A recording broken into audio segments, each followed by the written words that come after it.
Welcome, guys. Today we are shooting the last video of a very interesting chapter, that is electricity. आखिरकार हमारा इस chapter का अंत आ ही गया। तो बहुत ही अच्छा लगा इस चैप्टर को करते हुए, आप लोगों को भी अच्छा लगा होगा, मैं आशा करता हूँ ये, बिकॉज ऐसा चैप्टर तुम लोगों को मिलेगा नहीं, स्पेशली क्लास 10 के स्टैंडर्ड में ऐसा इंटरेस्टिंग चैप्टर तुम लोगों को कभी नहीं मिलेगा। ठीक है, हाँ, हो सकता है तुम कोई चैप्टर कुछ लोगों को प्रॉब्लम हुआ होगा, बिकॉज बहुत सारे फार्मूले हैं चैप्टर में। तो कोई बात नहीं भाई, फार्मूले तो होते ही रहेंगे। मैथ्स में बहुत सारे फार्मूले हैं, लेकिन तुमको मैथ्स तो पसंद आता होगा बहुत लोगों को। ठीक है, आई नो बहुत लोगों को पसंद नहीं आता मैथ्स, बिकॉज कैलकुलेटिव नेचर हमारा अनलॉक हो जाता है, और जो हमें पसंद नहीं है, बिकॉज कैलकुलेशन जब भी आता है तो हमारा दिमाग जो है ज़्यादा वर्क करता है, जिससे कि हमारा दिमाग जो है गर्म हो जाता है ना। तो ये हमेशा सबके साथ नहीं होता।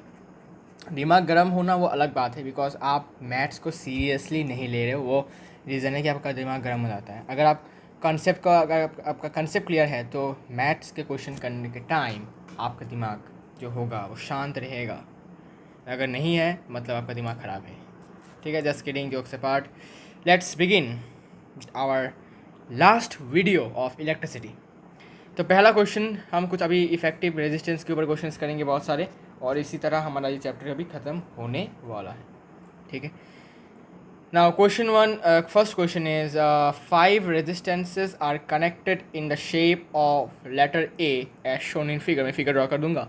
Determine the total resistance of the circuit. Also calculate the reading of the ammeter if the potential difference provided by the battery is 12 volts. ठीक है, तो डायग्राम मतलब फिगर कैसा होगा वो मैं ड्रॉ कर दूंगा, तो देखते जाओ। तो आपका फिगर कुछ ऐसा है, देख सकते हो, लेटर ए की तरह है ना, लेटर ए की तरह है ये। ठीक है, तो हमें इस पूरे सर्किट का टोटल रेजिस्टेंस निकालना है, और फिर हमें बताना है कि रीडिंग ऑफ एमीटर कितना होगा अगर पोटेंशियल डिफरेंस 12 वोल्ट है। तो रीडिंग ऑफ एमीटर्स का मतलब होता है कि टोटल करंट कितना है। ऐसा क्यों? बिकॉज ये जो एमीटर लगा हुआ है ये क्या कर रहा है, ये पूरे सर्किट का कितना करंट है वो मेजर कर रहा है। मतलब सिंपली हमें पूरे सर्किट का करंट निकालना है, टोटल करंट निकालना है। तो देखिए कैसे करना है, बहुत ईजी क्वेश्चन है, बस थोड़ा सा कुछ दिमाग लगाना है। देखो, तो बैटरी के पॉजिटिव टर्मिनल से करंट निकलता है, यू नो दैट। तो सपोज करंट आई मान लेते हैं इसको, करंट आई निकला। करंट आई इस वाले रजिस्टर के अंदर से गया गया गया गया गया गया यहाँ आया। अब करंट के पास दो ऑप्शन है, यहाँ पर आई करंट है, तो इसके पास दो रास्ते हैं। तो एक क्या करेगा, करंट एक इस वाले पाथ से जाएगा, इसको मैं I1 मान लेता हूँ, I1। और इस वाले पाथ से एक और करंट जाएगा। ठीक है, इस वाले पाथ से भी करंट जाएगा। ठीक है, इसको मैं I2 मान लेता हूँ। ठीक है, अच्छा, अब देखो I1 गया गया गया, यहाँ भी आ गया, फिर से I1 गया गया गया गया गया। तो देखो इस वाले रजिस्टर के अंदर से भी I1 करंट जा रहा है, इस वाले रजिस्टर के अंदर से भी सेम I1 करंट जा रहा है। जब रजिस्टर्स के अंदर से सेम करंट जाता है तब समझ जाना दोनों रजिस्टर्स सीरीज़ में है। तो ये वाला रजिस्टर और ये वाला रजिस्टर दोनों सीरीज़ में है, बिकॉज इनके अंदर से सेम करंट जा रहा है। I1 गया गया गया गया गया गया, ठीक है, आया। इसके बाद यहाँ से I3 आया, I3 आया आया आया। तो देखो यहाँ से I2 आया, और यहाँ से I1 आया, और यहाँ से I2 आया। ठीक है, अब आने के बाद फिर से मिलकर क्या बन गया, फिर से I बन गया। ठीक है, I आया, अब इसके अंदर से फिर से I आ रहा है, और एमीटर के अंदर से क्या जा रहा है, I क्या है, ये वही करंट है जो बैटरी के अंदर से, सेल के अंदर से निकला था। अब वही करंट पूरा सर्किट में घूम के फिर से एमीटर के अंदर घुस रहा है, तो ये टोटल करंट घुस रहा है, इसलिए हमें टोटल करंट निकालना है, समझे? ओके, अब यही करंट फिर से सेल के पास चला जाएगा। ठीक है, अच्छा, तो गौर से देखो, अगर हम देखते हैं गौर से, तो इस वाले रजिस्टर के अंदर से भी I करंट गया, इस वाले रजिस्टर के अंदर से भी I करंट गया, ये याद रखना। ठीक है, तो डिफरेंट क्या क्या गया कि इस वाले रजिस्टर के अंदर से भी I1 करंट गया, इस वाले रजिस्टर के अंदर से भी I1 करंट गया। तो ये दोनों रजिस्टर क्या होंगे, ये दोनों रजिस्टर सीरीज़ में हैं, तो पहले हम इनका इक्विवेलेंट निकालेंगे।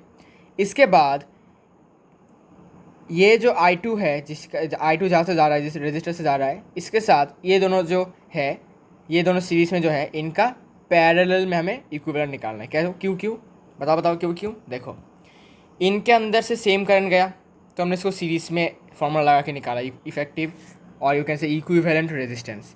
अब क्योंकि इसके अंदर से सेम करंट नहीं गया, मतलब क्या, इसके अंदर से ऑब्वियसली अलग करंट गया होगा।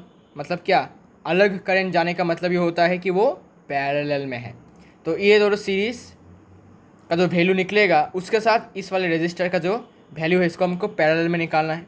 निकालने के बाद जो रजिस्टर का वैल्यू हमें मिलेगा, इक्विवेलेंट रजिस्टर का वैल्यू मिलेगा, उसके साथ ये फिर सपोज इक्विवेलेंट आया एक, इसके बाद ये एक इक्विवेलेंट आया, उसके साथ ये तीनों सीरीज़ में होंगे फिर से। तो क्लियर आउट कर दूंगा बाद में, चिंता मत करो। देखो, पहले मैं इसको R1 R2 क्लिक कर लेता हूँ, मतलब मार्क कर लेता हूँ। इसको मैं R1 मान लेता हूँ, इसको मैं R2 मान लेता हूँ, इसको मैं R3 मान लेता हूँ, इसको मैं R4 मान लेता हूँ और इसको मैं R5 मान लेता हूँ। क्लियर है? ओके, तो लिख लेता हूँ भाई। R1 को मैंने माना 0.5 एम्पियर, सॉरी ओम।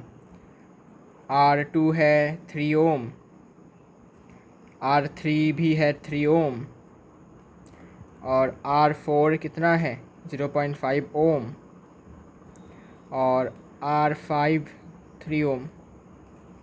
ठीक है, अच्छा, इसके बाद आपको लिखना है कि R2 और R3 सीरीज़ में है। सिंस R2 और R3 आर इन सीरीज़ में कैसे, अभी बताया कि दोनों के अंदर से सेम करंट जा रहा है, मतलब सीरीज़ में है। सीरीज़ का प्रॉपर्टी ऐसा होता है कि सबके अंदर से सेम करंट दौड़ता है, तो वहाँ से हम कंक्लूड कर सकते हैं ये। ओके, सो क्योंकि सीरीज़ में है तो इनका हम इक्विवेलेंट रेजिस्टेंस निकाल सकते हैं, जो कि होगा RS, that is R2 plus R3। R2 plus R3 equals to 3 plus 3 equals to 6 ohm. ठीक है, तो RS का वैल्यू आ गया 6 ओम। अब गौर से देखो,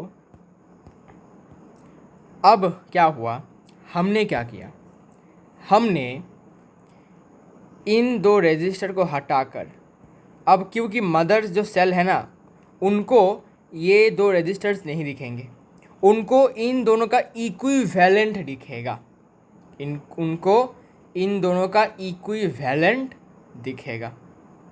क्लियर है? इनको इन दोनों का इक्विवेलेंट दिखेगा, मतलब इतना 6 ओम दिखेगा उनको, सेल को, मतलब मदर को। ठीक है, अब 6 ओम रेजिस्टर के अंदर से जो करंट जाएगा वो होगा I1। ठीक है, बिकॉज एक्चुअली वो R2 और R3 का इक्विवेलेंट है। और इस वाले रेजिस्टर के अंदर से जा रहा है I2, तो दोनों के अंदर से क्या जा रहा है, सेम करंट नहीं जा रहा। जब समझ जाओगे कि सेम करंट नहीं जा रहा है सबके अंदर, तो वो दोनों जितने भी रेजिस्टर्स होंगे वो पैरेलल में होंगे। तो आपको अभी लिखना है, सिंस आपको लिखना है RS and R5 are in parallel. क्यों पैरेलल? बिकॉज उनके अंदर से सेम अमाउंट ऑफ करंट नहीं जा रहा, और पैरेलल में ही ऐसा होता है। पैरेलल कनेक्शन में वोल्टेज सेम होता है लेकिन सबके अंदर करंट सेम नहीं जाता, I1 I2 होकर डिवाइड हो जाता है। ठीक है, तो पैरेलल में है तो इनका हम इक्विवेलेंट रेजिस्टेंस निकाल सकते हैं, जो कि 1/RP equals to 1/RS plus 1/R5। इसके बाद हमारे पास एक शॉर्टकट टेक्निक है, RP इक्वल्स टू RS कितना है भाई, RS है 6 इंटू R5 कितना है, R5 है 3 बाई RS प्लस R5। ठीक है, डायरेक्ट लिखा और लिखा नहीं ऊपर वहाँ पर। तो ये हो गया 9, सॉरी ये हो गया 18 और ये हो गया 9, तो इतना ओम, मतलब 2 ओम। ठीक है, ये हो गया 2 ओम। मतलब कि मदर को क्या दिखेगा, मदर को ये नहीं दिखेगा, मदर को ये वाला रजिस्टर नहीं दिखेगा। उनको एक और इक्विवेलेंट रजिस्टर दिखेगा, इमेजिनरी रजिस्टर यहाँ पे दिखेगा ऐसे।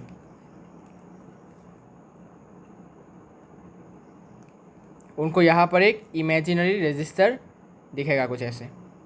ठीक है, अब इसके साथ ये जो है पैरेलल में है। ऐसा क्यों? गौर से देखो, इसको जो करंट मिल रहा है वो I1 है और इसको जो करंट मिल रहा है वो I2 है, दोनों अलग अलग करंट है। तो करंट यहाँ पर सेम नहीं जा रहा सबके अंदर, इसके अंदर भी सेम नहीं जा रहा, इसके अंदर भी सेम नहीं जा रहा, तो दोनों पैरेलल में है। ठीक है, पैरेलल में होने के बाद अभी मदर सेल को ये भी नहीं दिखेगा, मदर सेल को ये भी नहीं दिखेगा और ये वाला रजिस्टर भी नहीं दिखेगा। उनको क्या दिखेगा, उनको एक इमेजिनरी दिखेगा यहाँ पर, ठीक है, इनके बीच में ऐसा। अब इसका जो रेजिस्टेंस होगा ये इसका और इसका इक्विवेलेंट होगा, ठीक है, मतलब जो पैरेलल में जो इक्विवेलेंट रेजिस्टेंस होता है उसके बराबर होगा, जो कि 2 ओम। मतलब कहा गया, हाँ, इस वाले रेजिस्टर का जो रेजिस्टेंस होगा वो होगा 2 ओम। मतलब इन दोनों का मतलब किसका, यहाँ पर जो बना इमेजिनरी इसका और इसका इक्विवेलेंट मिलाकर बीच वाला जो होगा इसका होगा, जो कि होगा 2 ओम। और मदर सेल को ये नहीं दिख रहा, ये दोनों नहीं दिख रहा। तो मदर सेल को कौन सा दिख रहा है, मदर सेल को ये भी नहीं दिख रहा है, ये भी नहीं दिख रहा है, ये भी नहीं दिख रहा है। उनको क्या दिख रहा है, उनको दिख रहा है यहाँ पर एक और है इमेजिनरी ऐसा, जिसका इक्विवेलेंट रेजिस्टेंस है 2 ओम। ठीक है, इसके बाद मदर को ये भी नहीं दिख रहा, मदर को ये भी नहीं दिख रहा। अब मदर को क्या दिखेगा, मदर को सिर्फ दिखेगा एक ऐसा रेजिस्टर, अभी ये नहीं दिख रहा, ठीक है, ये नहीं दिख रहा, ये नहीं दिख रहा, ये नहीं दिख रहा, यहाँ पर एक इमेजिनरी दिख रहा है, इसका वैल्यू 2 ओम। इसके बाद अब गौर से देखो, अब यहाँ पर ये हटा दो, अब गौर से देखो, करंट निकला I1, सॉरी I, इसके अंदर से भी I गया गया गया गया, अभी इसके अंदर से भी I गया गया गया गया, इसके से भी I गया, अब इसके अंदर से भी I गया, इस वाले रजिस्टर के अंदर से भी I गया, ये एमीटर के अंदर घुसा I और फिर सेल के अंदर वापस चला गया। तो सारे के सारे जितने भी रजिस्टर्स हैं, इक्विवेलेंट रजिस्टर मिलाकर, सब कुछ मिलाकर जितने भी रजिस्टर्स हैं सबके अंदर से I करंट जा रहा है, मतलब क्या, सेम करंट जा रहा है सबके अंदर से। और ये कौन से केस में पॉसिबल है, सीरीज़ वाले केस में पॉसिबल है। इसका मतलब ये रजिस्टर, ये इमेजिनरी मतलब इक्विवेलेंट रजिस्टर और ये वाला रजिस्टर सीरीज़ में है, तो टोटल रेजिस्टेंस कितना होगा। सो लिखना पड़ेगा आपको, therefore total resistance of the circuit, total resistance of the circuit कितना होगा, आर एस डैश के बराबर होगा, जो ही कि होगा R1 प्लस ये आर पी लिख दो यहाँ पर, प्लस और है यहाँ पर R4, मतलब 0.5 प्लस 2 प्लस 0.5 ओम, मतलब 3 ohm is the answer. The total resistance of the circuit is 3 ohm. Now the question is asking again, calculate the reading of the ammeter if the potential difference provided by the battery is 12 volt. So total voltage 12 volt, total resistance of the circuit 3 ohm, total current निकल जाएगा। Hence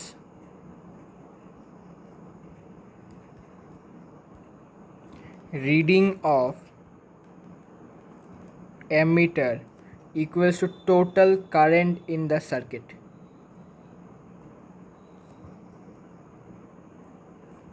Total current in the circuit, which implies I equals to voltage by total current, total resistance कितना था, RS dash, जो कि हो जाएगा, voltage है 12 volt और रेजिस्टेंस है 3 ओम का, तो यहाँ से total current will B 4 ampere. मतलब जो एमीटर होगा ना वो 4 एम्पियर रीडिंग शो करेगा, बिकॉज पूरे सर्किट में से इतना करंट ही दौड़ रहा है। क्लियर है, समझ में आया, आई होप समझ में आया, इंटरेस्टिंग लगा होगा आपको। इंपॉर्टेंट क्वेश्चन है ये, बहुत बहुत इंपॉर्टेंट क्वेश्चन है, तो मार्क करके रखो, ऐसे टाइप के आ सकते हैं। ठीक है, नेक्स्ट क्वेश्चन की तरफ बढ़ते हैं। नेक्स्ट क्वेश्चन का डायग्राम ड्रॉ कर दूंगा, चिंता मत करो। तो question is, in the circuit shown in figure, find equivalent resistance of the circuit, current through 6 ohm resistor and a potential difference across 12 ohm resistor. Okay, so diagram draw करता हूँ, तब तक थोड़ा सा इंक चेंज कर लेता हूँ। हाँ, तो फिगर दिखने में कुछ ऐसा है। हमें पूरे सर्किट का टोटल या फिर कह सकते हो इक्विवेलेंट रेजिस्टेंस निकालना है। बहुत सिंपल है, गौर से देखो। सेल से निकला, अच्छा रुको रुको, इसको एक और यहाँ पर प्लस लिखो, यहाँ पर माइनस, ओके। तो देखो गौर से, इसके अंदर से करंट निकला आई, गया गया गया गया, करंट को दो रास्ते मिल गए, यहाँ से I1 चला गया, यहाँ से I2 चला गया। फिर इस वाले रजिस्टर के अंदर से I1 गया गया, इस वाले रजिस्टर के अंदर से भी I1 गया गया, सेम करंट गया दोनों रजिस्टर के अंदर से, मतलब सीरीज़ में है। फिर करंट आया आया आया, इस तरफ आया, इस तरफ आया, I1 आया, सॉरी I1 नहीं आएगा, रुको रुको, I2 आया आया आया, इस वाले रजिस्टर के अंदर से I2 आया, इस वाले रजिस्टर के अंदर से भी I2 आया आया आया आया आया, I2 आया, I2 आया। फिर यहाँ पर आकर I1 और I2 दोनों मिक्स होकर फिर से I बन गए, और I फिर से सेल के अंदर चला गया। तो गौर से देखो, इस वाले रजिस्टर के अंदर से भी I1 गया, इस वाले रजिस्टर के अंदर से भी I1 गया, दोनों सीरीज़ में है, ठीक है। इसके बाद इस वाले रजिस्टर के अंदर से भी I2 गया, इस वाले रजिस्टर के अंदर से I2 गया, सीरीज़ में है, ठीक है। तो हमें पहले इन दोनों का इक्विवेलेंट निकालना पड़ेगा, लेकिन इक्विवेलेंट निकालने के बाद हमारा सर्किट कुछ ऐसा दिखेगा।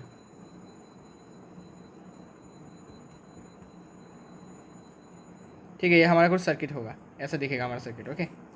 अब इसके अंदर से तो I1 गया, सॉरी सॉरी, अरे अरे अरे अरे अरे अरे अरे अरे, चला गया चला गया।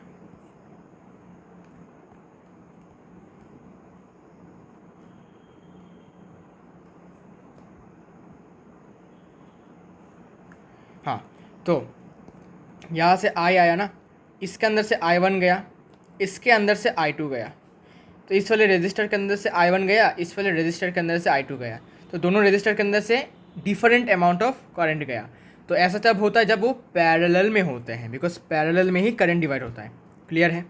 तो हमें क्या करना है, पहले सीरीज़ का इक्विवेलेंट निकाला, निकालने के बाद ये जो सीरीज़ का इक्विवेलेंट निकला, इनको फिर से हमको पैरेलल का इक्विवेलेंट निकालना है फिर से इनका, फिर जाके हम पूरे सर्किट का इक्विवेलेंट रेजिस्टेंस निकाल सकते हैं, ठीक है। अच्छा जी, चलता है चलता है चलता है, आइए आइए आइए, इसको R1, इसको R2, इसको R3, इसको R4 मान लेते हैं।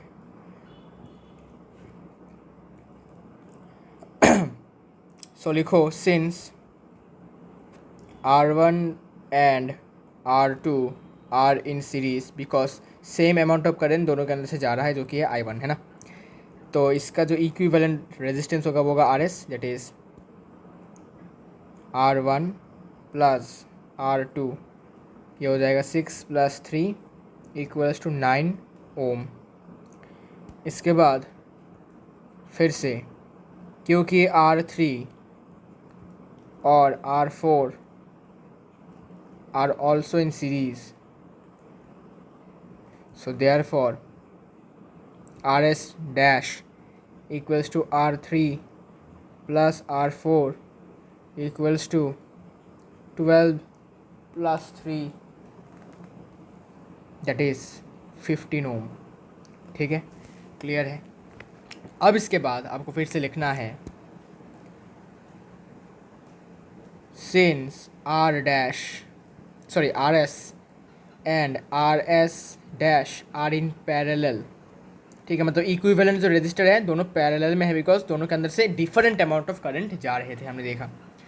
सो देयरफॉर RP क्या होगा, RP हो जाएगा, डायरेक्ट लिख देता हूँ, ठीक है, RS × RS dash divided by RS plus RS dash. तो यहाँ से हो जाएगा ये 9 × 15 बाय 9 + 15, ठीक है। सो इट विल बी 135/24, ठीक है। डिवाइड करने के बाद तुमको मिल जाएगा 45/8 ohm. So this is the equivalent और रेजिस्टेंस, और भी कह सकते हो कि total resistance of the circuit, clear है, ओके। नाउ तो equivalent resistance of the circuit ये हमने निकाल लिया। Now current through 6 ohm resistor, इस 6 ओम रेजिस्टर के अंदर से कितना करंट जा रहा है वो हमें निकालना है। कैसे निकालेंगे, जरा सोचो सोचो सोचो।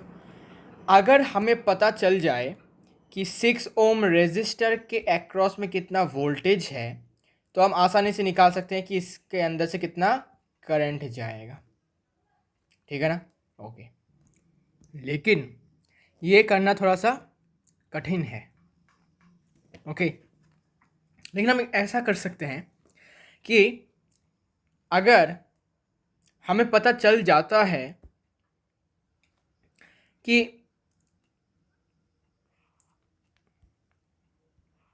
इस पूरे मतलब इसके अंदर से और इसके अंदर से कितना टोटल करंट जा रहा है, वो अगर हमें पता चल जाता है तो हम आराम से बता सकते हैं कि इसके अंदर से कैसे करंट, कितना करंट जाएगा।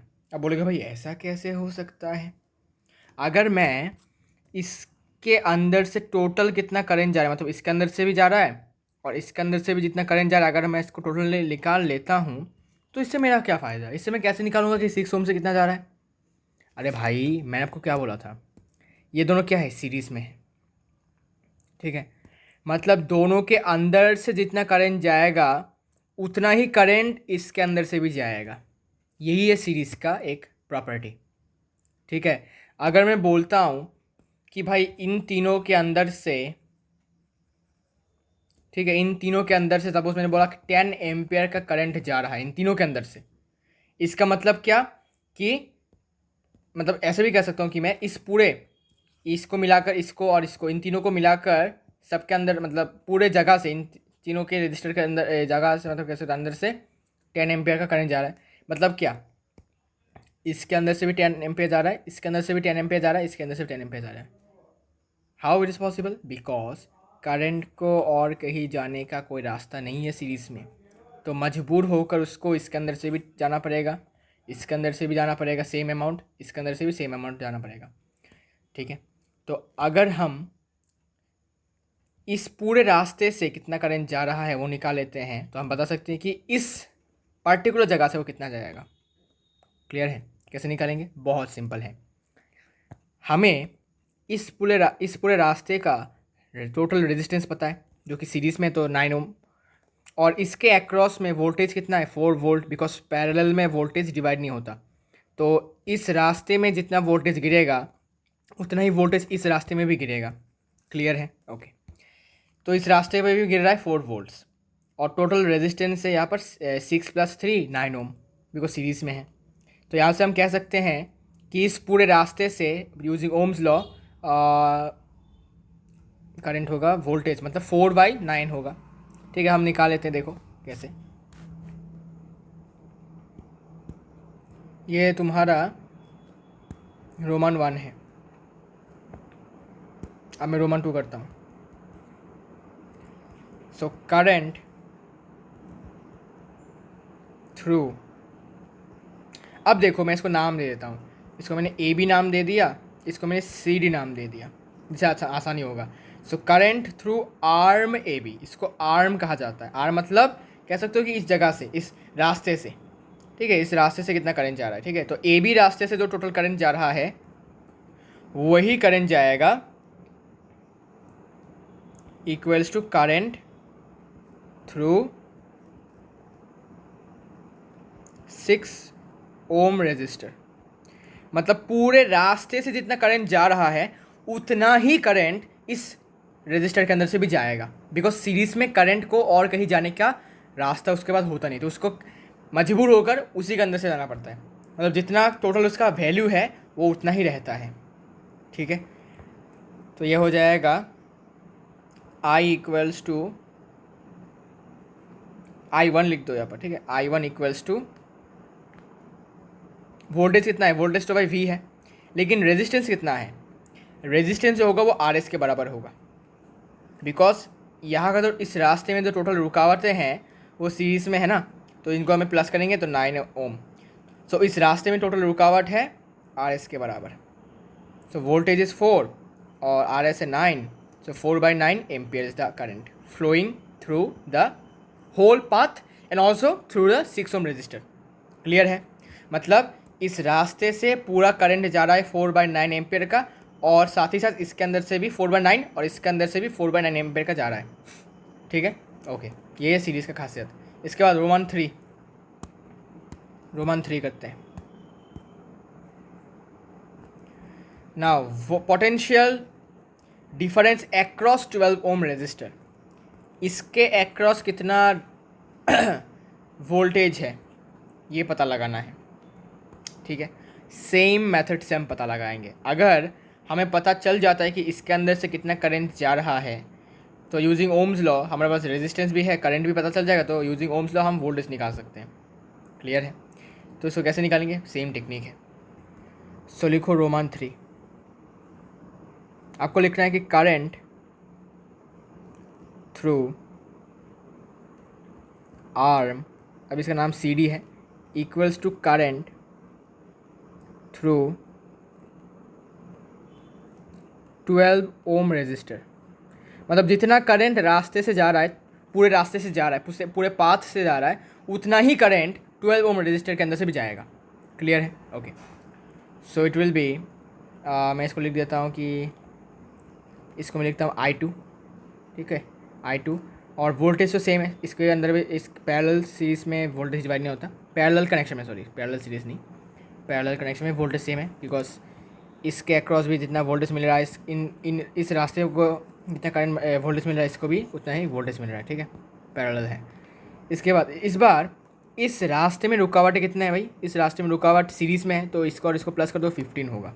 मीन्स RS डैश जो हमने यहाँ पर निकाला है, देखो RS डैश 15 ओम, ये लिखना है बस। तो ये हो जाएगा 4/15 एम्पियर, ठीक है। मतलब कि इसके अंदर से कितना करंट जा रहा है? 4/15 एम्पियर का करंट जा रहा है।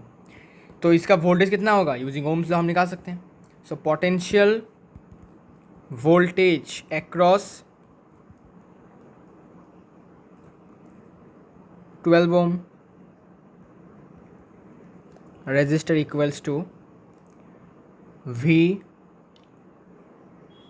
V2 लिख देता हूँ, V2 इक्वल्स टू, अच्छा V2 इक्वल्स टू, अच्छा V डैश लिख देता हूँ, ठीक है, V dash equals to current कितना है? करंट इसके अंदर से कितना जा रहा है? I2। और इसका रेजिस्टेंस कितना है? इसका रेजिस्टेंस है R3।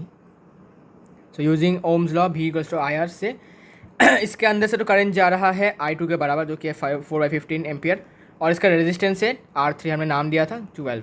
Okay, so it will B 4/15 into 12, cancel करो, कैंसिल करने के बाद होगा 16/5 वोल्ट्स, ठीक है। सो इसका इस वाले रेजिस्टेंस के अक्रॉस कितना वोल्टेज है, मतलब पोटेंशियल डिफरेंस कितना है? 16/5 वोल्ट्स। क्लियर है? Okay, very very easy question है ना, समझना थोड़ा सा ज़रूरी है, ठीक है। इसको भी इंपॉर्टेंट क्वेश्चन में मार्क कर सकते हो अगर तुमको इंपॉर्टेंट लगा ये, ठीक है। अगर आपको इजी लगा तो कोई बात नहीं है, आगे बढ़ते हैं। तो इस क्वेश्चन का डायग्राम कुछ ऐसा है, हमें R का वैल्यू निकालना है और एम मीटर का रीडिंग बताना है और फाइंड अ पोटेंशियल डिफरेंस और अक्रॉस और terminals of the battery. Okay, मतलब टोटल वोल्टेज निकालना है, सिंपल सी बात है, बहुत ईजी क्वेश्चन है। देखो देखो देखो देखो देखो, number A, find the value of R का वैल्यू कैसे निकालेंगे? बहुत सिंपल है, देखो कैसे निकालना है। देखो देखो, अगर हमें पता चल जाए कि इस पूरे रास्ते से कितना करंट जा रहा है, वो अगर हमें पता चल जाता है तो हमें पता चल जाएगा कि इसके अंदर से कितना करंट जा रहा है, और इसके अंदर से जितना करंट जाएगा अगर वो पता चल जाता है तो हम वोल्टेज, हमें पता है कि इसके अक्रॉस, इस रजिस्टर के अक्रॉस में इतना वोल्टेज है, तो using ohm's law we can say that what is the current, sorry what is the resistance of this resistor R। Okay, तो हम क्या करेंगे, इसको एक नाम दे देते हैं भाई, ए भी नाम दे देते हैं इसको, ठीक है। तो देखो, करंट थ्रू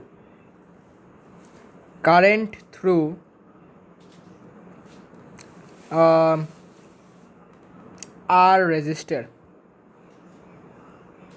आपको लिखना है equals to current through 6 ohm resistor. ऐसे भी लिख सकते हो। ऐसा क्यों हमने लिखा? बिकॉज सीरीज़ में हमें पता है कि इसके अंदर से भी जितना करंट जाएगा उतना ही करंट इसके अंदर से भी जाएगा। तो अगर तो इसके अंदर से जितना करंट जाएगा उतना करंट अगर हमें पता चल जाता है तो उतना ही करंट इसके अंदर से भी जाएगा, ठीक है।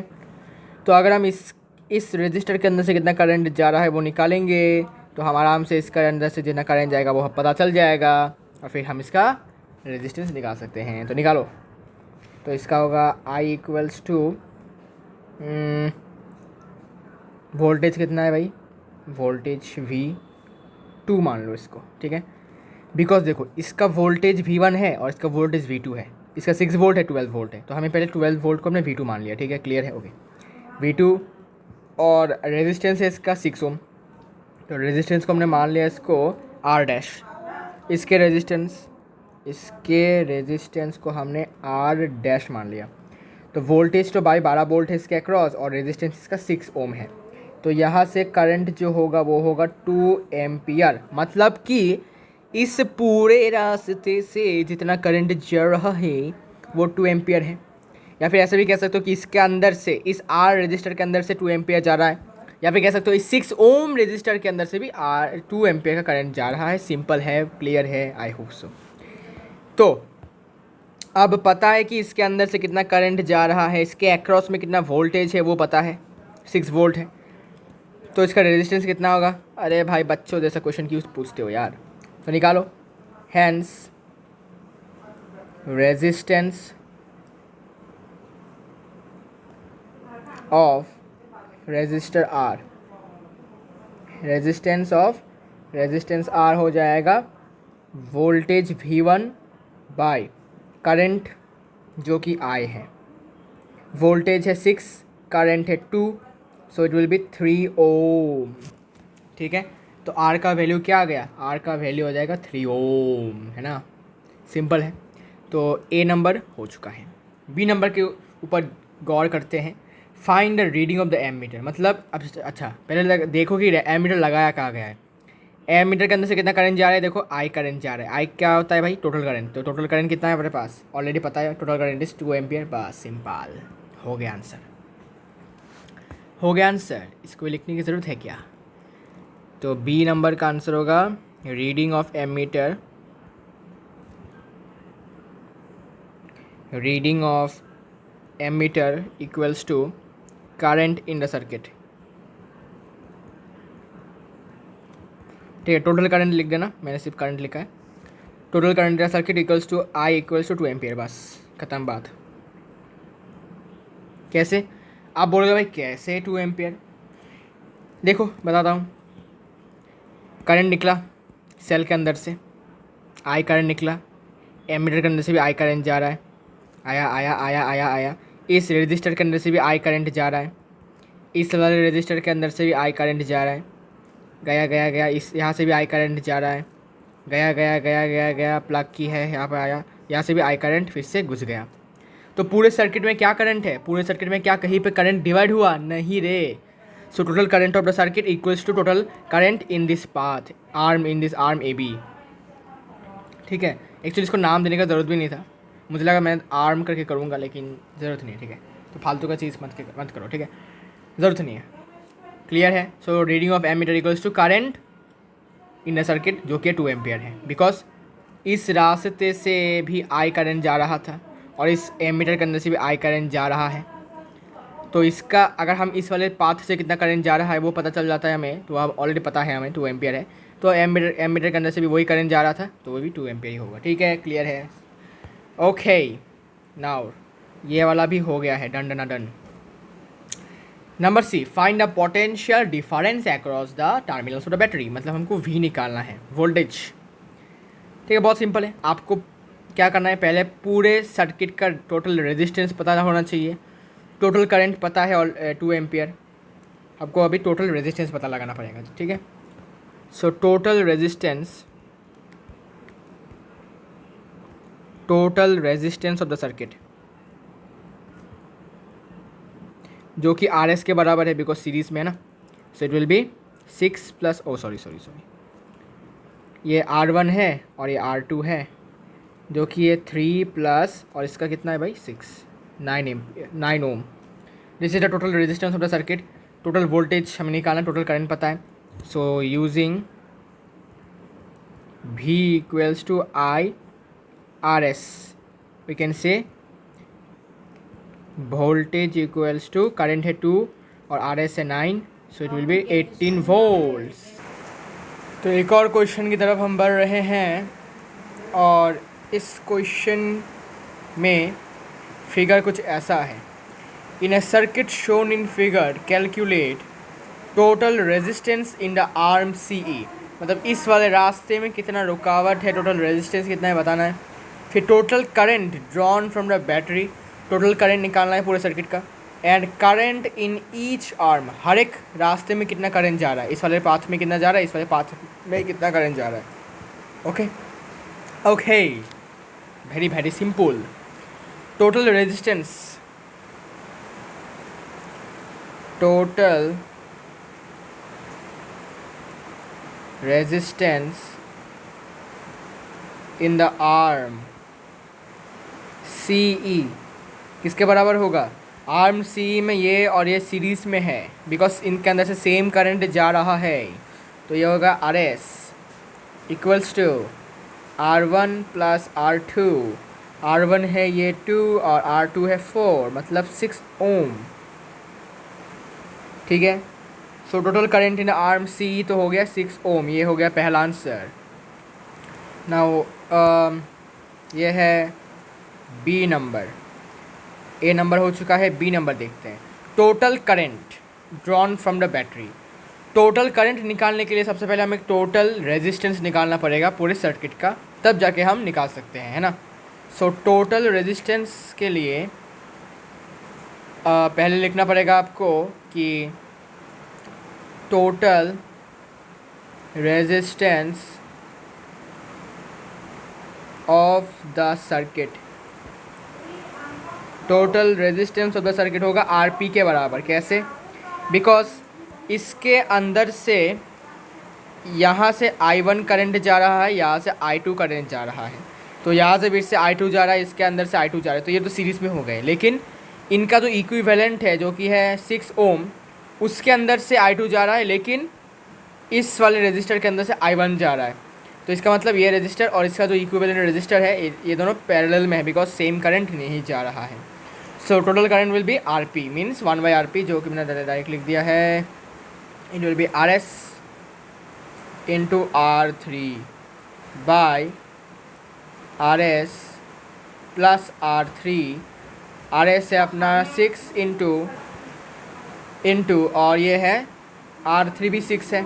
तो 6 into 6 by 6 plus 6 means 36/12, that is 3 ohm. So total resistance of the circuit is 3 ohm. आप टोटल करंट निकाल सकते हैं, बिकॉज वोल्टेज पता है हमें, total voltage. So total current, now total current in the circuit, जिसको मैंने I मान लिया, will be equals to voltage by total resistance, जो कि RP के बराबर है. ओके. अब वोल्टेज है भाई 3 और RP है 3, तो यहाँ से हो जाएगा 1 एम्पियर. तो पूरे सर्किट में से 1 एम्पियर का करंट जा रहा है. क्लियर है. अब बोला है कि इस पाथ से कितना जा रहा है और इस पाथ से कितना जा रहा है. तो पहले आर्म AB करते हैं, है ना. सो ये C नंबर क्वेश्चन है. अपना B नंबर हो चुका है, C नंबर क्वेश्चन ये भी हो जाएगा अभी. तो current through arm AB, current through arm AB कितना होगा. अगर अच्छा इस वाले पाथ में रेजिस्टेंस कितना है 6 ओम, और इस वाले पाथ के अक्रॉस में वोल्टेज कितना है, पैरेलल है ना, तो वोल्टेज 3 वोल्ट ही होगा. तो यहाँ से हम कितना करंट जा रहा है वो निकाल सकते हैं. सो current through arm AB will be I2 मान लेते हैं, ऐसा I1 मान लेते हैं, इसको I1 इक्वल्स टू वोल्टेज तो V रहेगा, लेकिन रेजिस्टेंस यहाँ पर R3 है, जो कि है वोल्टेज है 3 और यहाँ से ये रेजिस्टेंस है 6. सो थोड़ा सा वेट करो, वेट, इसको यहाँ लेता हूँ, नहीं तो वो मिक्स हो जाएगा. ओके. तो इसको ऐसे लगता, हाँ ठीक है अभी. So it will be half ampere यहाँ जाएगा, ठीक है। So current through arm A B, मतलब इस वाले पाथ से जो करंट जाएगा वो होगा 1/2 एम्पियर, ठीक है। तो इस वाले पाथ से कैसे जाएगा, अब इसको जाने का एक शॉर्टकट टेक्निक अपने पास। देखो, पूरे सर्किट में टोटल करंट था 1 एम्पियर, इसमें से एक पाथ मतलब फर्स्ट पाथ से चला गया 1/2 एम्पियर, तो सेकंड पाथ से कितना जाएगा, तो 1 में से ऑलरेडी हाफ चला जा चुका है इस वाले पाथ से, तो सेकंड पाथ से कितना जाएगा, 1 में से हाफ माइनस कर दो, इसमें भी हाफ एम्पियर जाएगा, सिंपल। तो तुम ऐसे भी कर सकते हो, इसको ऐसे भी निकाल सकते हो, ठीक है, ऐसे भी निकाल सकते हो। या फिर तुम ऐसे कर सकते हो कि इस वाले पाथ में टोटल रेजिस्टेंस कितना है, वो होगा 2 + 4 6 ओम, और इस वाले पाथ के अक्रॉस में वोल्टेज है 3, सो 3/6 फिर से हाफ ही आता है, हाफ एम्पियर, ठीक है। So you can do it in either ways. So current through arm CE equals to 1 minus half, that is half ampere. You can do it like that, ठीक है। 1 मतलब इसको लिखने से पहले लिख सकते हो कि I माइनस I1, ठीक है, ऐसे भी लिख सकते हो। I इक्वल्स टू लिख कर पहले लिखना, I मतलब टोटल करंट, I1 मतलब फर्स्ट पाथ, तो ये हो जाएगा I2, ठीक है। अच्छा, इसको तुम I2 लिखो पहले, I2 equals to I minus I1, ठीक है, ऐसे भी लिख सकते हो, ऐसे भी आंसर करेक्ट है, ओके। सो ऐसे करने से थोड़ा कम टाइम लगेगा, ओके। ये हो गया। नाउ आगे बढ़ते हैं, एक और क्वेश्चन की तरफ बढ़ते हैं। Find the effective resistance of the network shown in figure between the points A and B when the switch S is open and when switch S is closed. तो जब स्विच एस ओपन रहेगा तब ए और B points के across में कितना effective resistance होगा वो निकालना है, और जब स्विच क्लोज हो जाएगा तब कितना होगा। तो जब स्विच ऑन रहेगा, स्विच ऑन मतलब क्या, यहाँ पर ब्रिज नहीं है तो करंट यहाँ से नहीं जाएगा, सो यहाँ से I इक्वल्स टू 0। तो अभी मान लो कि भाई ये है ही नहीं, करंट नहीं जाएगा मतलब क्या, ये वाला कुछ है ही नहीं यहाँ पर। तो आपको क्या दिख रहा है, आपको दिख रहा है ऐसा, है ना, ये नहीं है।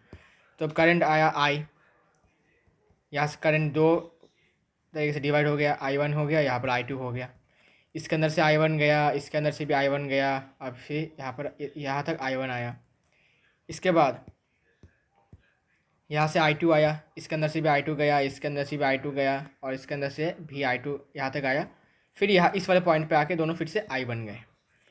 तो क्या दिखा, इनके अंदर से सेम करंट गया तो ये दोनों सीरीज़ में, इनके अंदर से भी सेम करंट गया तो ये भी सीरीज़ में।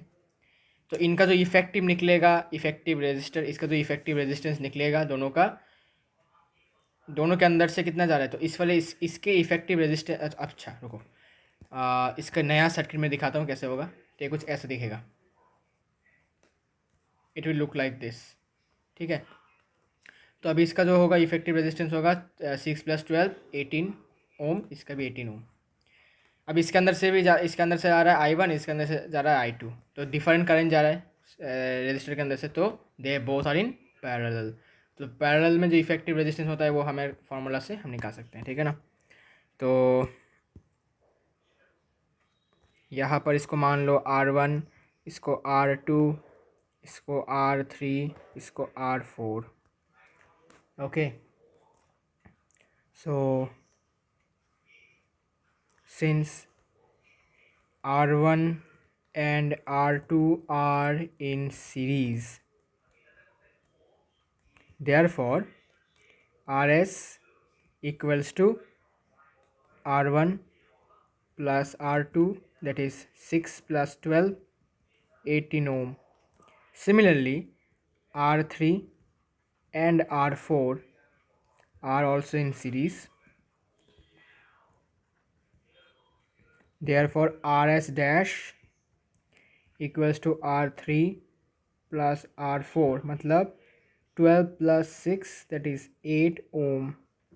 इसके बाद लिखना पड़ेगा आपको, since RS and RS dash are in parallel, because उनके अंदर से सेम अमाउंट ऑफ करंट नहीं जा रहा, और ये सिर्फ और सिर्फ पैरेलल के केस में होता है।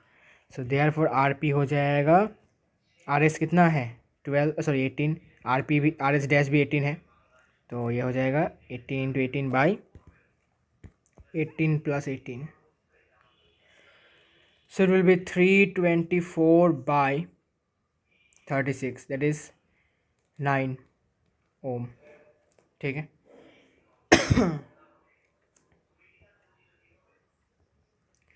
तो टोटल रेजिस्टेंस जब की बंद होगा, सॉरी की ओपन होगा, तब होगा 9 ohm. So when the key is open, S key is open, so the total resistance of the circuit will be 9 ohm between the point A and B. लेकिन जब क्लोज्ड हो जाएगा तो कुछ अलग आपका रिजल्ट होगा। कैसा होगा देखो, देखो देखो देखो देखो। तो जब अभी स्विच ऑन होगा तो इधर से भी, सॉरी स्विच ऑफ होगा तब इधर से भी करंट फ्लो करना स्टार्ट करेगा, इस वाले पाथ से भी, ठीक है। सो यहाँ से I is not equals to 0 now.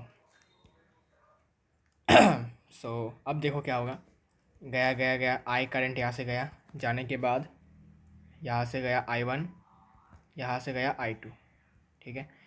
इसके अंदर से भी I1 गया, इसके अंदर से भी। अब फिर से करंट डिवाइड होगा, कैसे देखो, यहाँ से तो I1 गया, अब यहाँ से क्या जाएगा, यहाँ से जाएगा I3, ठीक है, यहाँ से जाएगा I3 और यहाँ से जाएगा I4, गया गया गया I4 गया, I4 गया, जाने के बाद ये I4 यहाँ पर आएगा, ठीक है। इसके बाद यहाँ पर केस में देखो, यहाँ से I2 गया, इसके अंदर से I2 गया। अब यहाँ पर I3 आ रहा था यहाँ से, ठीक है। तो हमेशा याद रखना, करंट कभी भी अपने पाथ पे लॉट मतलब बैक नहीं होता, तो करंट भी यहाँ से नहीं जाएगा, करंट सीधा चला जाएगा यहाँ से, ठीक है। मतलब करंट डिवाइड ज़रूर होगा, तो यहाँ से जाएगा I4, सॉरी I4 नहीं, यहाँ से जाएगा I5 और यहाँ से करंट लौटेगा नहीं, तो यहाँ से जाएगा जाएगा जाएगा, यहाँ से I5 गया और फिर यहाँ पर जाके फिर से I हो गया। तो थोड़ा समझना इसको कॉम्प्लेक्स है, तो मैं यहाँ समझाता हूँ।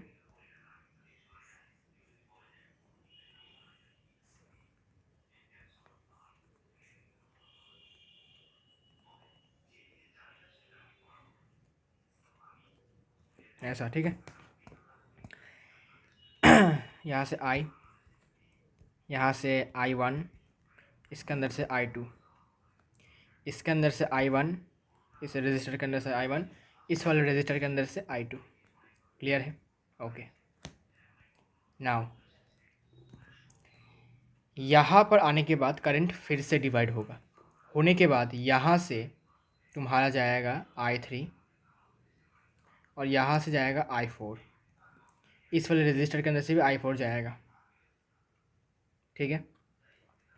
I4 जाएगा यहाँ से और यहाँ पर आएगा I4 इस वाले पॉइंट पर, ठीक है। I4 आया। अब I3 क्या करेगा, I3 आएगा आएगा आएगा आएगा आएगा आएगा यहाँ तक आएगा, ठीक है। आने के बाद यहाँ से कौन आ रहा था, यहाँ से I2 आ रहा था, यहाँ तक I2 आएगा। आने के बाद अभी करंट को जाने के लिए यहाँ भी जा सकता है वो और यहाँ भी जा सकता है वो, ठीक है। तो अभी करंट के पास ऑप्शंस हैं, तो अच्छा मैंने बहुत गलत बोला था शायद, हाँ। क्या होगा कि अभी करंट जो है यहाँ से भी जाएगा, यहाँ से एक और बार डिवाइड होगा करंट और यह हो जाएगा सपोज I5, तो करंट यहाँ से भी जाएगा फिर से और यहाँ से निकल जाएगा वो फिर से ऐसे, ठीक है। और यहाँ से जो करंट आ रहा था वो फिर से यहाँ घुस कर यहाँ से निकल जाएगा, ठीक है। अब गौर से देखो, तो करंट यहाँ से I6 गया, यहाँ से I5 गया, तो यहाँ से जाएगा I6, ठीक है। गया गया गया गया, यहाँ पर आएगा I6 और फिर यहाँ इस पॉइंट पे सारे के सारे मिक्स होकर फिर से I बन जाएंगे। क्लियर है? नाउ द क्वेश्चन अराइजेस कि अभी ये क्या करेंगे हम। गौर से देखो, गौर से देखो, गौर से देखो, इसके अंदर से जो करंट जा रहा है और इसके अंदर से जो करंट जा रहा है दोनों डिफरेंट है। इसका मतलब दोनों पैरेलल में है, ओके, सिमिलर केस में इसके अंदर से जो करंट जा रहा है वो I4 है, इसके अंदर से करंट जा रहा है I6 है, फिर से सिमिलर डिसिमिलर है, मतलब सिमिलर नहीं है, डिफरेंट करंट जा रहा है, तो ये दोनों भी पैरेलल में है। ठीक है, ठीक है, तो ये दोनों पैरेलल और ये दोनों पैरेलल बिकॉज डिफरेंट करंट जा रहा है। इसके बाद इनका जो इफेक्टिव होगा, तो इफेक्टिव दिखने के बाद अब फिर से एक और नया सर्किट आएगा, कुछ ऐसा आया, इसका ये आया, फिर ऐसे आया। अब ये क्या है, this is the effective resistance of this two resistors and this is the effective resistance of this two resistors. अब ये क्या देखो, ये दोनों सीरीज़ में लग रहे हैं, तो सीरीज़ में ही है बिकॉज इनके अंदर से सेम आई जा रहा है, इसके अंदर से सेम आई करंट जा रहा है। ठीक है, तो सीरीज़ में है, तो इनका जो सीरीज़ में है तो इनका फिर से इफेक्टिव रेजिस्टेंस जो निकलेगा वो होगा effective resistance between the point A and B. Clear? थोड़ा सा कॉम्प्लिकेटेड है यहाँ पर, तो अभी आपको बताना पड़ेगा कि since R1 and R4 are in parallel,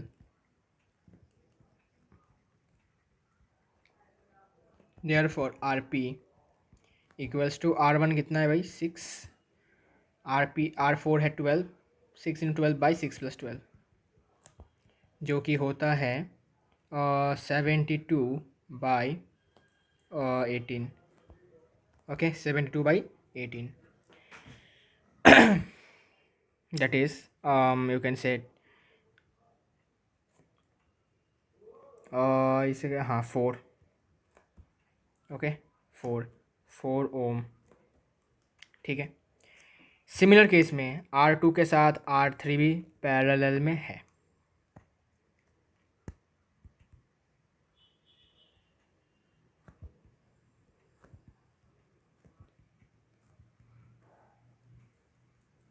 Therefore RP dash equals to 12 × 6 by 12 + 6, मतलब फिर से 4 एम्पियर 4 ओम आएगा। अब ये इफेक्टिव रेजिस्टेंस और ये इफेक्टिव रेजिस्टेंस आपस में सीरीज़ में है बिकॉज इनके अंदर से सेम करंट आई जा रहा है। सो टोटल रेजिस्टेंस ऑफ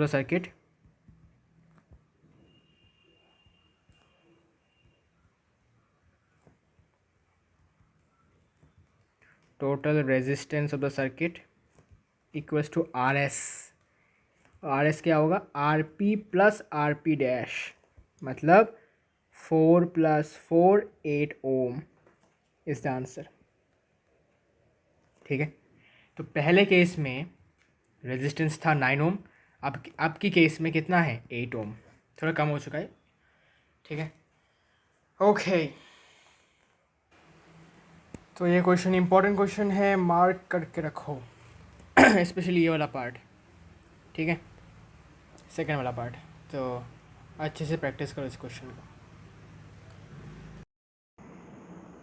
तो नेक्स्ट क्वेश्चन पर नज़र देते हैं। देखो, नेक्स्ट क्वेश्चन का डायग्राम कुछ ऐसा है।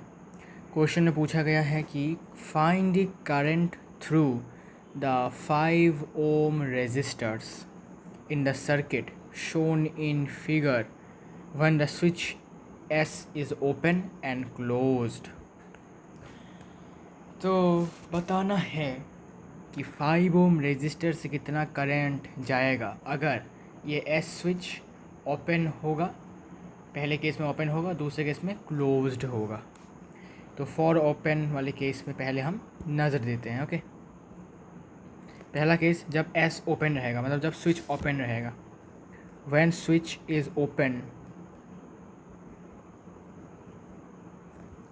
when switch is open क्या होगा, जब भी स्विच ओपन रहेगा तब मैंने बोला था यहाँ से करंट फ्लो नहीं करेगा, यहाँ पर I 0 होगा, मतलब इस वाले पाथ से करंट नहीं जा पाएगा बिकॉज यहाँ पर ब्रिज नहीं है, तो जाएगा कैसे, है ना। तो इसको आपको इग्नोर करना है, अभी इस वाले पार्ट को आपको इग्नोर करना है। तो आपको क्या दिख रहा है, आपको दिख रहा है कि करंट अभी यहाँ से जाएगा, फिर यहाँ से जाएगा, फिर ऐसे घूम के फिर से सेल के अंदर आ जाएगा। ठीक है, तो इधर से आई करंट निकला, आई करंट यहाँ आया, आने के बाद आई करंट यहाँ भी आया, और आई करंट यहाँ भी आया, और यहाँ भी आया, और ऐसे करके फिर से सेल के अंदर चला गया। सो वी कैन से कि इस वाले रजिस्टर के अंदर से भी आई करंट गया, इस वाले रजिस्टर के अंदर से भी आई करंट जा रहा है, या फिर गया, तो दोनों के अंदर से सेम अमाउंट ऑफ करंट जा रहा है, मतलब क्या दोनों सीरीज़ में है बस। So when switch as is open, so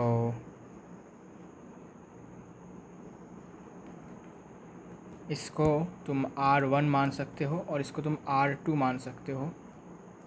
तो R1 and R2 are in series जब स्विच ओपन होगा, ठीक है, सीरीज़ में रहेंगे। तो सीरीज़ में रहेंगे तो RS equals to R1 plus R2 हो जाएगा, 5 + 10 15 ओम। So total resistance of the circuit is this. Now we have to find the total sorry, the current flowing through resistor, 5 ohm resistor. Okay, तो हमें पता है कि सीरीज़ में current divide नहीं होता, मतलब कि जितना करंट इस पूरे रास्ते से जा रहा है उतना ही करंट इसके अंदर से भी जाएगा, इसके अंदर से भी जाएगा, ठीक है। तो अगर हम पूरे रास्ते से कितना करंट जा रहा है, ठीक है, वो निकाल लेते हैं, तो हम इजीली पता लगा सकते हैं कि इसके अंदर से कितना करंट जा रहा है, ठीक है। तो वोल्टेज गिवन है 3 वोल्ट, है ना। तो total current of the circuit, total current equals to I equals to voltage by resistance, total resistance R S के बराबर है, voltage 3, total resistance 15, so 1/5 1/5 ohm, sorry ohm नहीं, ampere, sorry 1/5 ampere is a total current. सबको लिखना है current through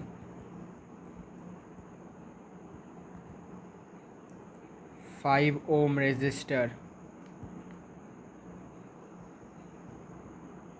equals to total current in the circuit.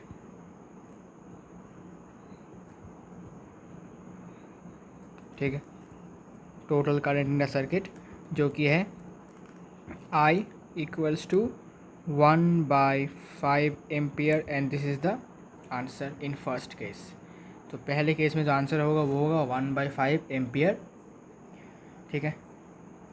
अब second case, first case तो हो चुका है जब स्विच ओपन था। सेकंड केस बहुत बहुत इम्पॉर्टेंट क्वेश्चन है, सेकंड केस बहुत बहुत इम्पॉर्टेंट है।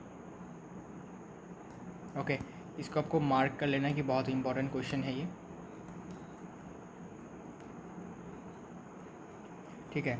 अब जब एस को तुम क्लोज करोगे तो करंट यहाँ से भी फ्लो करेगा, ठीक है। अब ये जो चीज़ है, this thing is a conducting wire, ये एक वायर है, मतलब सिंपली यहाँ से एक वायर ज्वाइन किया गया है, क्या करके यहाँ पर एक स्विच लगाया, फिर से वायर को कनेक्ट किया यहाँ पर।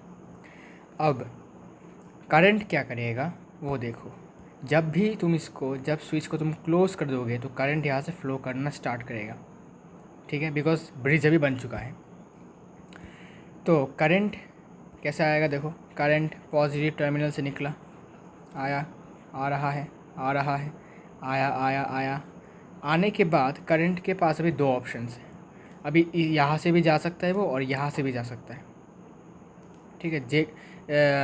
इसके बाद दोनों ऑप्शंस हैं, लेकिन मुझे बताओ एक वायर का रेजिस्टेंस कितना हो सकता है।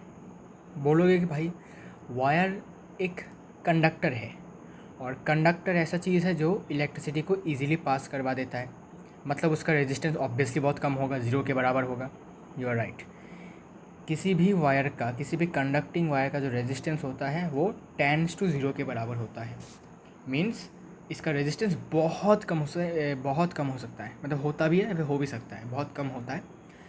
तो करंट क्या करेगा, करंट ऐसा चीज़ है हमारे तरह ही है, वो हमारी तरह भी सोचता है। मतलब हम जब देखते हैं कि रास्ते में रुका हुआ जिस रास्ते में रुकावट ज़्यादा है, ट्रैफिक ज़्यादा है, उस रास्ते से हम नहीं जाते, हम अपना गाड़ी घुमा लेते हैं, घुमाकर जिस रास्ते से ट्रैफिक नहीं है वहाँ से हम जाते हैं। कॉमन सेंस है ये। वैसे ही करंट भी क्या करेगा, करंट इस रास्ते से जाएगा, लेकिन इतना कम जाएगा कि नेग्लिजिबल अमाउंट में जाएगा। तो इस वाले पाथ से करंट जो है नहीं जाएगा, करंट इक्वल टू 0 कह सकते हो।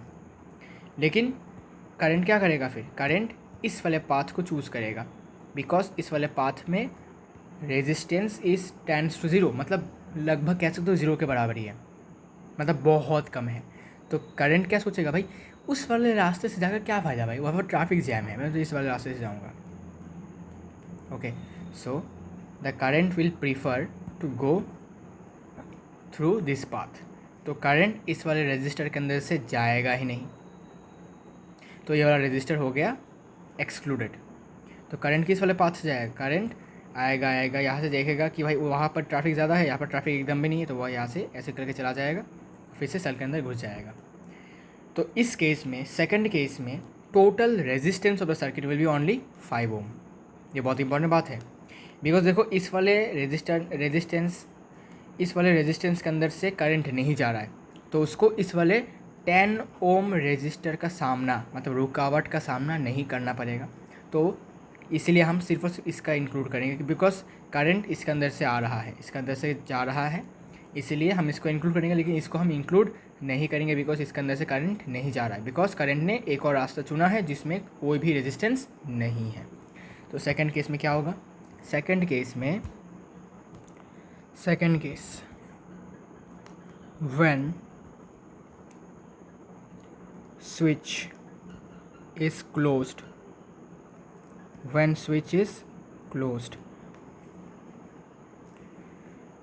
तो अब टोटल रेजिस्टेंस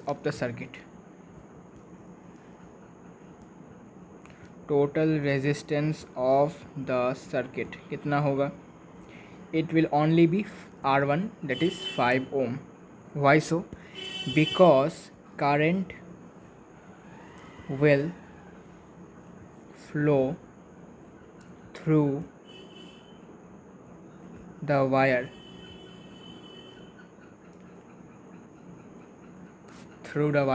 having resistance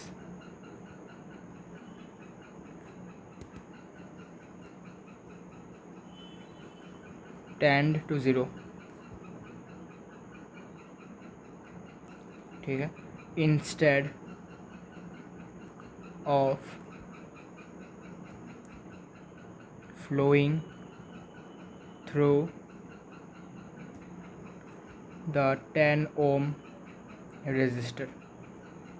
ठीक है, तो करंट किस वाले जगह से जाएगा, वो उस वायर वाले जगह से जाएगा, बिकॉज वायर के अंदर रेजिस्टेंस क्या होता है, बहुत कम होता है, बिकॉज कंडक्टिंग वायर होता है ये, है ना। वायर क्या होता है, कंडक्टर होता है, कॉपर हो गया, एल्यूमिनियम हो गया, सिल्वर हो गया, गोल्ड हो गया, आयरन हो गया, तो उनके अंदर रेजिस्टेंस बहुत कम होता है, मतलब नेग्लिजिबल अमाउंट में होता है। ओके, सो करंट जो है उस वाले रास्ते से जाएगा, तो क्योंकि वो 10 ओम वाले रास्ते से, रुकावट वाले रास्ते से नहीं जा रहा, तो उसको क्या रुकावट फेस करना पड़ेगा, जी नहीं, तो ये वाला रेजिस्टर काम नहीं करेगा, मतलब इसका कोई यूज़ नहीं होगा। So total resistance will be 5 ohm. So now total current in the circuit, तो लिख सकते हो कि नाउ करंट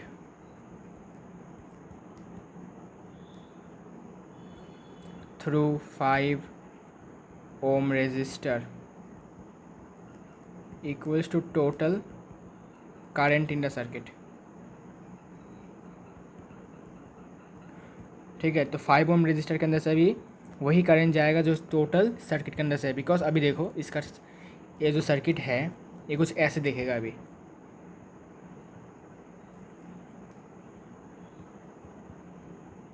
ये कुछ ऐसे दिखेगा, बिकॉज ये वाला रेजिस्टर तो काम नहीं कर रहा, ठीक है।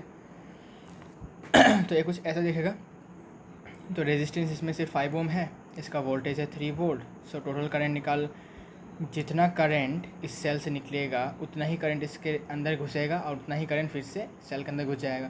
तो आई करंट सेल से निकला, उतना ही करंट आई इसके अंदर घुसा और उतना ही करंट आई फिर से सेल के अंदर चला गया, ठीक है। सो यहाँ पर total current will be equals to the current flowing through the 5 ohm resistor. So it will be I equals to voltage by R one, अच्छा आर वन, वोल्टेज 3 है, आर वन है 5, तो 3/5 एम्पियर इज द आंसर, ठीक है। ठीक है भाई, so clear है। ये बहुत इंपॉर्टेंट पार्ट है, ये वाला part specially, this part is very very important. Okay okay, जब स्विच क्लोज होगा तब क्या होगा। अच्छा आगे बढ़ते हैं, फिर आगे बढ़ते हैं तो दिखता है हमें एक और क्वेश्चन जहाँ पर हमको पोटेंशियल डिफरेंस निकालना है, ठीक है। फिगर मैं ड्रॉ करता हूँ। सो डायग्राम दिखने में कुछ ऐसा है, हमें बताना है कि इस वाले पॉइंट पर और इस वाले पॉइंट के अक्रॉस में कितना पोटेंशियल डिफरेंस है, ठीक है। मतलब अगर हम इसको एक बैटरी से कनेक्ट कर देते हैं तो इस बैटरी के टर्मिनल्स का वोल्टेज कितना होगा, ठीक है, ऐसे भी कह सकते हो। सिंपल है, सबसे पहले हमें पूरे सर्किट में जो कितना टोटल करंट है वो गिवन है, 2 ampere total current is given already. Now we have to find the total resistance of the circuit and then we can easily find the total voltage. So इसको तुम mark कर लो R1, इसको R2, इसको R3 और इसको R4। तो देख ही सकते हो कि R2 और R1 और R2 पैरेलल में है, बिकॉज इससे करंट I1 जा रहा है, इससे करंट I2 जा रहा है, सेम करंट नहीं जा रहा, मतलब पैरेलल में है, ठीक है। ओके, आइए देखते हैं क्या होता है। Since R1 and R2 are in parallel, therefore Rp equals to R1 into R2 by R1 plus R2, 6 into 6 by 6 plus 6, so 36/12, that is 3 ohm, ठीक है। अब तो सेल को क्या दिख रहा है, मदर को दिख रहा है कि यहाँ पर सिर्फ एक इमेजिनरी यहाँ पर एक रजिस्टर है, ये नहीं है, ये दोनों नहीं है, इनके इक्विवेलेंट में ये है बीच वाला, ठीक है। अब गौर से देखो, सर्किट में दूसरी तरीके से बनाता हूँ फिर से न्यू सर्किट। अब ये दिखेगा कुछ ऐसे,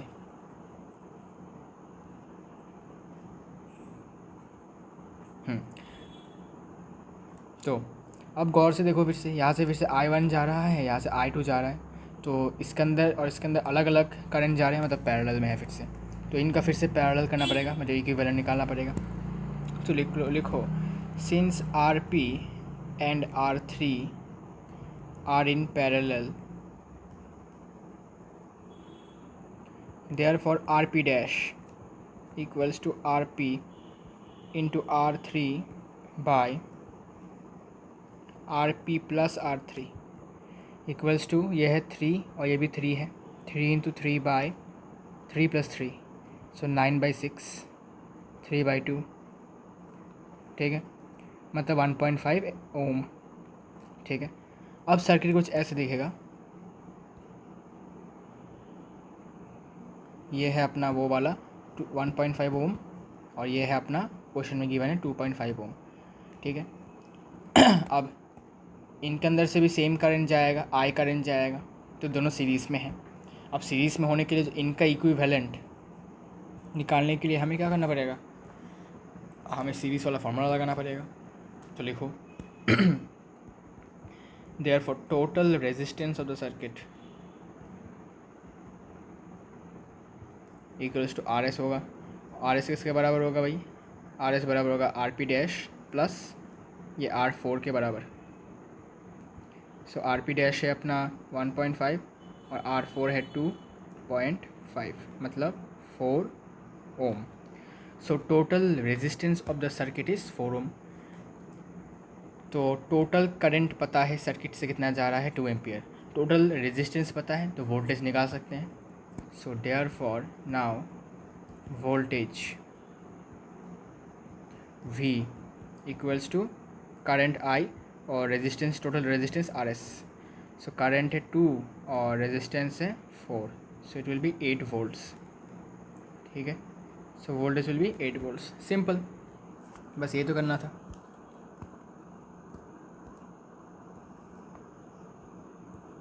ठीक है। इसके बाद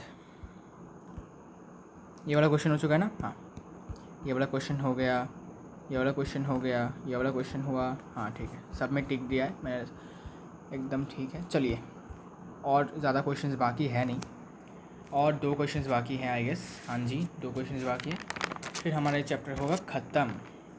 ठीक है, सो बिना किसी देरी किए चलिए शुरू करते हैं।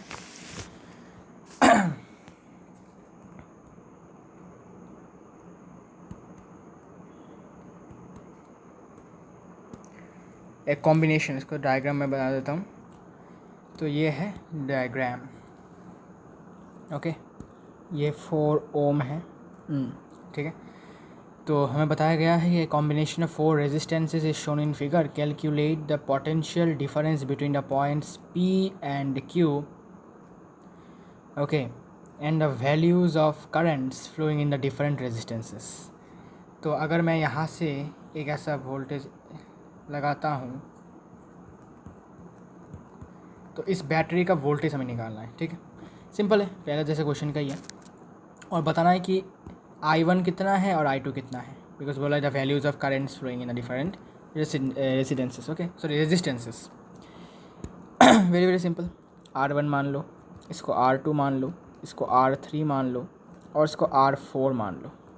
क्लियर है?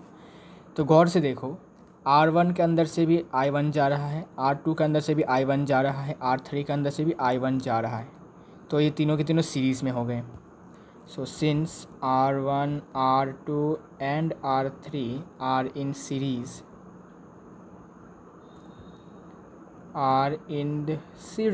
देयरफॉर RS क्या हो जाएगा? R1 plus R2 plus R3 means 4 plus 10 plus 4 means 18 ohm. ठीक है, और इसके साथ, इन तीनों के साथ ये जो है पैरेलल में है। कैसे? बिकॉज इसके अंदर से करंट जा रहा है I2, इसके अंदर से करंट जा रहा है I1, डिफरेंट करंट जा रहा है। तो इसके साथ, इसके इन तीनों के इक्विवेलेंट के साथ इस सिंगल रजिस्टर पैरेलल में होगा, पैरेलल। ठीक है, पैरेलल में होगा। So therefore total resistance of the circuit हो जाएगा RP के बराबर, जो कि होगा RP into RS, sorry RP नहीं, सॉरी RP नहीं, R4 into RS by R4 plus RS। Clear है? इजी क्वेश्चन है भाई, प्रैक्टिस बहुत कर चुके हो तो दिक्कत तो होनी नहीं चाहिए। सो 9 इंटू 18 बाई 9 प्लस 18। ठीक है, क्लियर है? ओके, ये हो जाएगा 6 ओम। ठीक है, तो निकालने के लिए बोला गया है पोटेंशियल डिफरेंस। तो देखो, हमें पता चल चुका है कि पूरे सर्किट का टोटल रेजिस्टेंस कितना है, 6 ओम है। पूरे सर्किट का जो टोटल करंट है वो 2.4 एम्पियर ऑलरेडी क्वेश्चन में गिवन है। वोल्टेज निकालने में क्या दिक्कत है, आराम से निकल जाएगा। So now voltage V equals to current I और टोटल रेजिस्टेंस RP। करंट 2.4 और वोल्टेज 6, सॉरी रेजिस्टेंस 6, इतना वोल्ट्स मतलब 14.4 वोल्ट्स। ठीक है, 14.4 volt. So this is one answer. ठीक है, this is one answer. Now we have to find I1 and then I2। बहुत simple है। देखो, I1 कैसे फाइंड करेंगे? I1 फाइंड करने के लिए हमें पता है कि इस रास्ते से क्या है, इस रास्ते से जो टोटल करंट जा रहा है वो फाइंड करना है ना। हमें इस रास्ते में टोटल रुकावटें पता है कितना है, ये और ये और ये, प्लस करने के बाद जो मिला जो कि 18 है। अब इस वाले पॉइंट और इस वाले पॉइंट के अक्रॉस जो वोल्टेज है वो हमें पता है 14.4 वोल्ट्स है। कैसे पता चला? बिकॉज मेरे भाई साहब, ये रुको दिखाई नहीं देगा, ये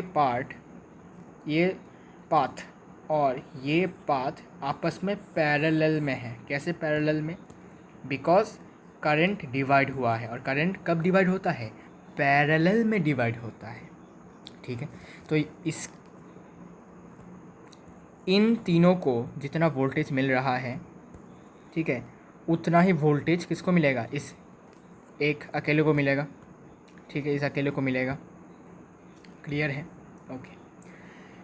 तो इन तीनों को कितना वोल्टेज मिल रहा है मिलाकर, इन तीनों को मिलाकर वोल्टेज मिल रहा है, टोटल वोल्टेज मिल रहा है 14.4 वोल्ट्स, और इन रास्ते में रुकावट है 18 ओम, तो करंट निकल जाएगा।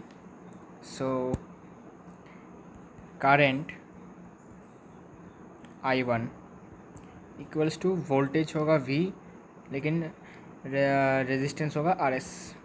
वोल्टेज इज़ 14.4 और रेजिस्टेंस है 18। सो डिवाइड करने के बाद हो जाएगा 0.8 एम्पियर। ये है आंसर, ठीक है, ये है आंसर।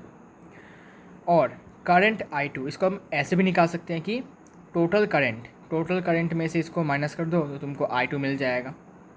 या फिर ऐसे भी कर सकते हो कि इस रास्ते में रुकावट है 9 ओम और इस रास्ते के एंड पॉइंट्स पर वोल्टेज है 14.4 वोल्ट्स, तो करंट मिल जाएगा। ऐसे भी कर सकते हो, तुम्हारी मर्ज़ी है, दोनों का आंसर सेम ही आएगा, ठीक है। तो करंट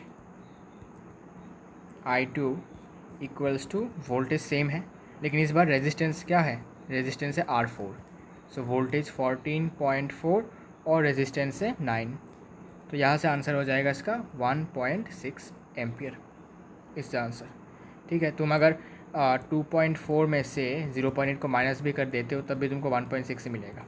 ऐसे भी कर सकते हो, तुम्हारी मर्ज़ी भाई, ठीक है, तुम्हारी मर्ज़ी है। And hence we are in the last question of this chapter, and बहुत ही अच्छा क्वेश्चन है ये, बहुत इजी क्वेश्चन है। देखो कैसे करना है, फिगर ड्रॉ कर देता हूँ। तो लास्ट क्वेश्चन है, तो इसको थोड़ा सा अच्छे से करेंगे और समझ के करेंगे, ठीक है ना। आइए करते हैं। तो ये है वो circuit. Question is in figure X, Y and Z are ammeters and Y reads 0.5 ampere. मतलब यहाँ पर जो एमीटर लगाया गया है, मतलब कि इस रास्ते से जो करंट है वो 0.5 एम्पियर के बराबर है, ठीक है ना। And what are the reading in ammeter X and Z, and what is the total resistance of the circuit. So total resistance of the circuit निकाल लेते हैं। इसको तुम R1 मान लो, इसको R2 मान लो, इसको R3 मान लो। R1 और R2 पैरेलल में है, बिकॉज यहाँ से करंट I1 और यहाँ से करंट I2 जा रहा है, तो डिफरेंट करंट है। So since R1 and R2 are in parallel, therefore RP equals to R1 into R2 by R1 plus R2, 6 into 3 by 6 plus 3, 18/9 2 ओम, ठीक है। इसके बाद फिर से सेल को दिखेगा कि यहाँ पर एक और रेजिस्टेंस है, ये नहीं है, ठीक है, ये नहीं है, ये नहीं है, यहाँ पर एक रेजिस्टेंस है ऐसा जिसका रेजिस्टेंस है 2 ओम। अब देखो इसके अंदर से आई करंट जा रहा है, इसके अंदर से भी आई करंट जा रहा है, मतलब सीरीज़ में दोनों। So total resistance of the circuit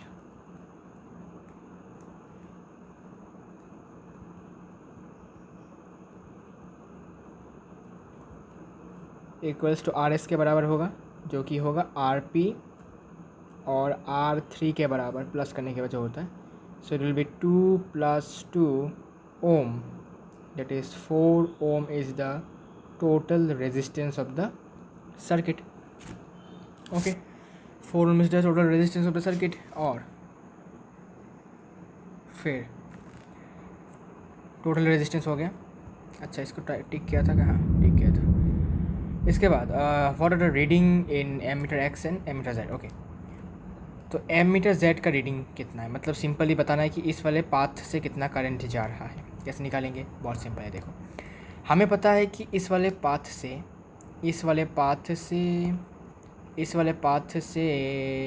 0.5 ampere current जा रहा है, और इस वाले पाथ में रुकावट 6 ओम है। तो क्या हम ये नहीं बता सकते कि इस वाले पाथ के इस एंड पॉइंट्स पर कितना वोल्टेज है, पोटेंशियल डिफरेंस कितना, नहीं बता सकते? क्या बता सकते हैं यूजिंग ओम्स लॉ। सो लिखो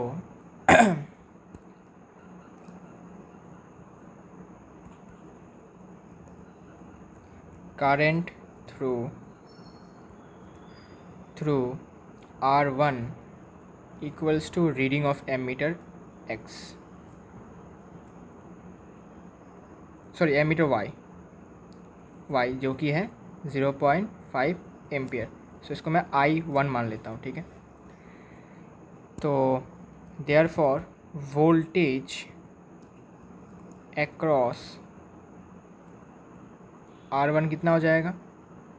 वोल्टेज अक्रॉस R1 हो जाएगा V1 इक्वल्स टू, करंट कितना जा रहा है? करंट है I1 जा रहा है, और रेजिस्टेंस कितना है? R1।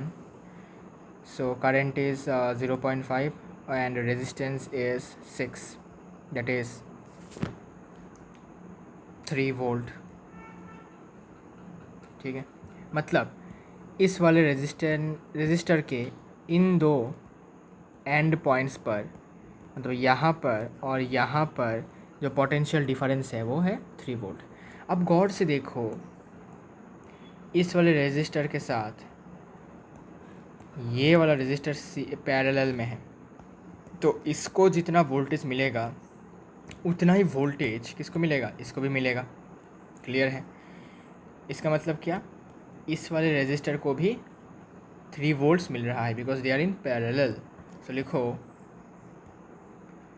So voltage across R2 equals to voltage across R1 because they are in parallel, लिख देना, ठीक है। across R1 equals to 3 volts, ठीक है।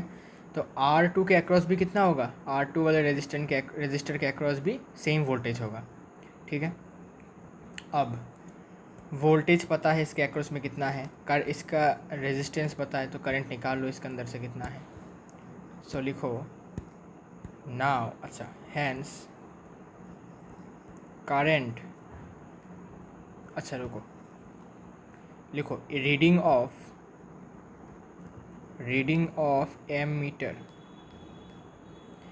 Of ammeter Z equals to, ये क्या करेगा? एमीटर Z किसका रीडिंग लेगा? करंट कितना पास हो रहा है through R2 resistor, through R2, current through R2, और करंट थ्रू R2 को मैंने I2 मान लिया, जो कि होगा वोल्टेज मतलब V2 बाई, अच्छा रुको, यहाँ पर तुम लिख दो भाई V2 इम्प्लाइज, लिख के लिखो V2 इक्वल्स टू 3 वोल्ट्स, ठीक है, ओके।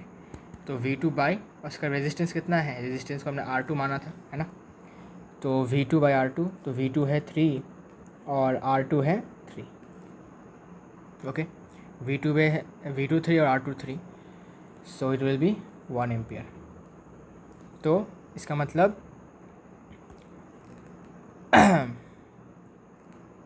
इसके अंदर से 0.5 एम्पियर जा रहा है और इसके अंदर से 1 एम्पियर जा रहा है।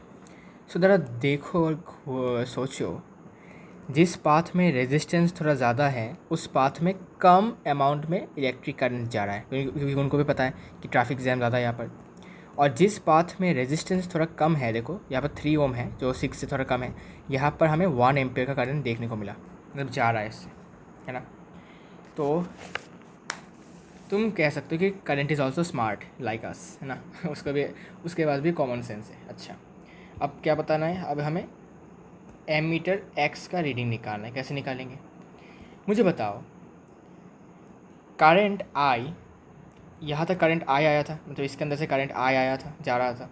फिर करंट I डिवाइड होकर I1 गया इधर से और I2 गया इधर से।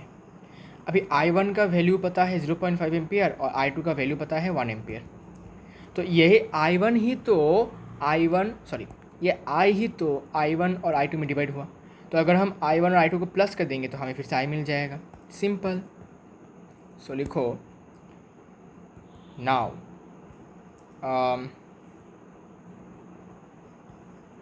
Reading of